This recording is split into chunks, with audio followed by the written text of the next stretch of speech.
Ate Susan, abay ayaw na niyang makulong ulit. Oo naman, napakahirap sa loob ng kulungan, Ate Susan.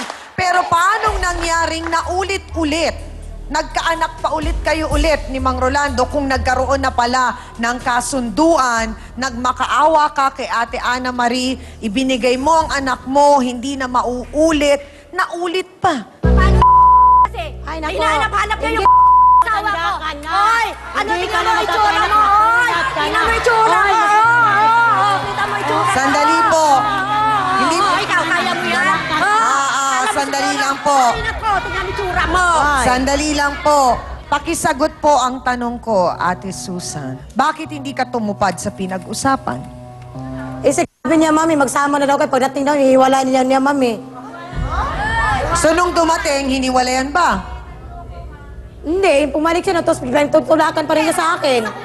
Bumalik siya doon sa sauna at na ngayon bumalik sa akin kasi ayaw na niya. Pinagtutulakan niya sa Hindi akin. naman kasi ako aso. Kasi ayaw Okay, niya. Ate Susan, O, hindi ayaw mo naman ba niya eh. naiisip na kawawa ka sa sitwasyon na ito? Kawawa ang mga bata, ang mga anak mo hindi na nakakapag-aral, ang mga anak mo hindi nabibigyan ng magandang buhay. Inulit nyo pa ulit, nag-anak pa ulit kayo ng isa pa. Itong ang una mo, 6 na taon na hindi pa nakakapag-aral, hindi pa ba sapat na senyales yon na hindi kaya ni Mang Rolando? Yun ang malungkot doon. Masakit man May tunay kang isipin. asawa ko, mabit-abit ka rin sa asawa ko. Wala akong Iniwanan mo naanak yung lang anak ako, ko sa wala akong probinsya. asawa. May asawa So ko. ngayon Wala. po, Ikaw ang ang nakakaalam. suma total, Ate Susan, Ikaw ba ilan po nakakaalam? ang anak Hindi niyo? ko na nakakaalam. Aling Susan, ilan po ang anak ninyo, suma total? 3 po. So paano po binubuhay ni Mang Rolando? Galing kay Aling Ana Maria ang Hindi po, pera. nag-ano din po ako, nagtitinda-tinda kahit nakikinabang ano yan po. eh. Ngayon na lang yan, Ngayon ngayon na matagal lang. siya ng pera, nag-aaral yung Ngayon anak na lang. niya si Makmak. So ano pong paliwanag ninyo, Ate Susan, kay Makmak? Ngayon ay bahay ni Ate Ana Nung Maria. una, ma'am, hindi ko alam na bahay nila yun. Oh, bakit po? Hindi talaga. Hindi talaga. Bahay namin. Kasi Oh, sabi sandali, ng pakinggan pangat naman natin kami. si Ate Susan. So, nung nalaman po ninyo, bakit hindi po kayo umalis? Ilang buwan na rin po, ma'am, nung bago ko nalaman na bahay pala nila yon. Tapos yung binata pala doon, sabi niya, pamangkin niya. Wala namang ako.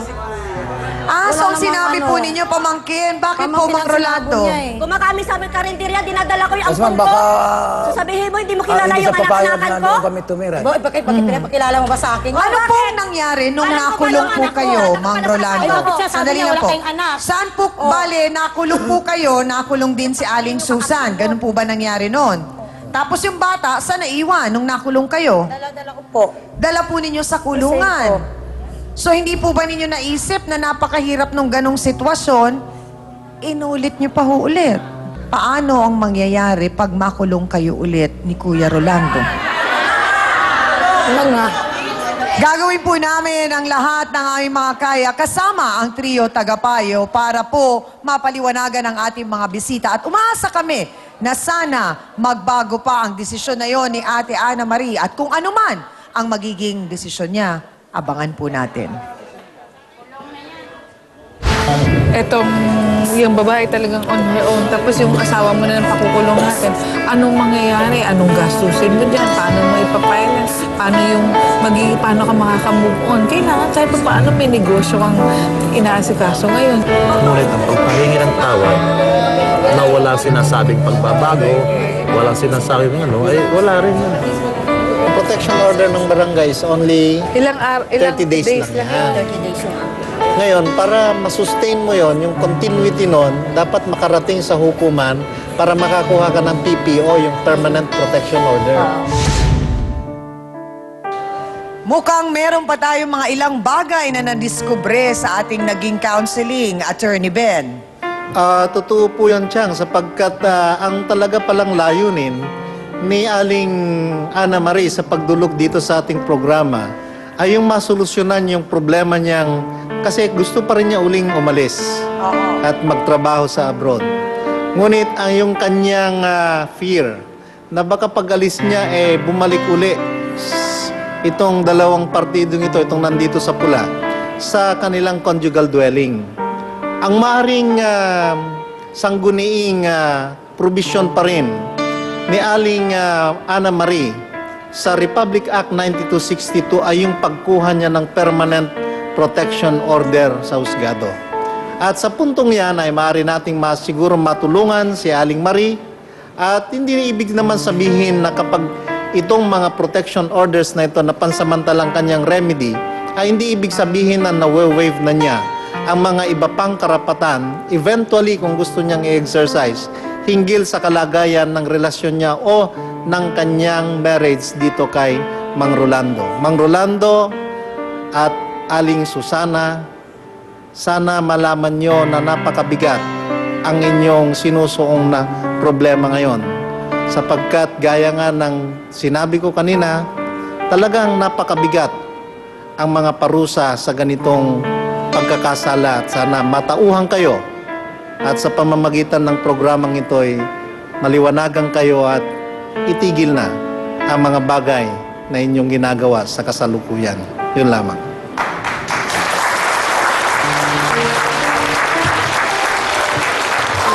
Alam niyo, pag kayo ay nasa isang relasyon at gusto niyo umunlad kayo dahil sinasabi nga na napakahirap ng buhay, talagang ang nagiging sabihin natin solusyon ay ang pagpunta sa abroad. At napakahirap naman sa mga taong nagpupunta sa ibang bansa para magtrabaho dahil kasi ang iniisip nila palagi ay ang kanilang pamilya. Pero, Mang Rolando, naisip niyo po ba kung ano yung lahat ng dinanas ni Aling Ana Maridon? Ang iniisip niyo, kayo pa nga nagsasabi na siguro may lalaki ka dyan sa abroad. Bakit ganun po yung ibang mga tao na imbis na maging moral support sa mga taong nagpapakahirap sa ibang bansa para mabigyan kayo ng magandang kinabukasan ng kanilang mga anak, ang kanilang kapatid, asawa, binibigyan pa ng masamang kahulugan yung mga pagpunta doon. Siguro ito po ay isang, sabihin natin, magmulat sa inyo na dapat lahat ng bagay na naibibigay ng mga tao na itong mga OFW na to, maintindihan nyo, pinaghihirapan po lahat. Pero ang iniisip lang natin, pag nandito na sa atin, ayan, mambababae, o kaya magsusugal, at lahat ng bisyo na pwedeng gawin ay ginagawa. Maging aral po sa atin na tayo bilang mabuting tao, bilang mabuting Pilipino, ang pagiging disente po hindi po kinakailangang magandang damit. Nasa magandang ugali, nasa mabuting asal, kasi tayo ay iaayos natin dahil gusto nating mabuhay ng tama. Kaya sana maintindihan nyo kung ano po ang isang tunay na disenteng tao. Yun lang po. Mang Rolando, ayon po sa sulat ni San Pablo sa mga taga-Efeso 5:29 na ang mga tao pong nagmamahal sa kanilang asawa ay nagmamahal din sa kanilang sarili. Dahil itinuturing po ng isang tao, ng isang nag-aasawa, ang katawan ng kanilang asawa bilang kanilang katawan. Pero anong ginawa mo? Pinagtaksilan mo ang iyong asawa. Ibig sabihin, hindi mo mahal yung asawa at hindi mo rin mahal yung sarili. Dahil gumawa ka ng isang kabalastugan, isang nakakahiyang bagay na labag sa batas ng tao, na sinabi ko sa iyo kanina, ang batas ng lipunan at tao ay may pangil, na yun po'y hahabulin ka. Hindi lamang yon, ang batas ng Diyos ay kung nagbibigay sa atin ng kaparusahan. Sinasabi ng ating kasulatan, hindi ka hinuhusgahan ng Diyos. Ikaw mismo ang humuhusga sa sarili mo kung ikaw ay nagkakasala. So, Mang Rolando, binigyan ka na ng pagkakataon ni Aling Ana Marie, yung asawa, upang magbago. Humingi ka na ng tawad, ngunit sinabi ng isang Amerikanong pari, ng paghingi ng tawad ay hindi hanggang doon lamang. Ang paghingi ng tawad at pagsisisi ay isinasagawa. Salamat po. Marami pong salamat sa ating trio, tagapayo.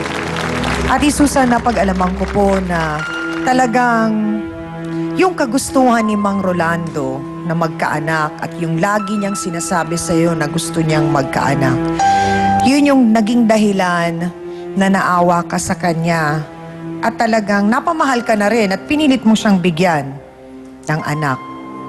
Pero sabi mo nga, hindi mo naman din akalain na dun sa ginawa mong sakripisyo na yon para kay Mang Rolando, ay may masasaktan kang ibang tao.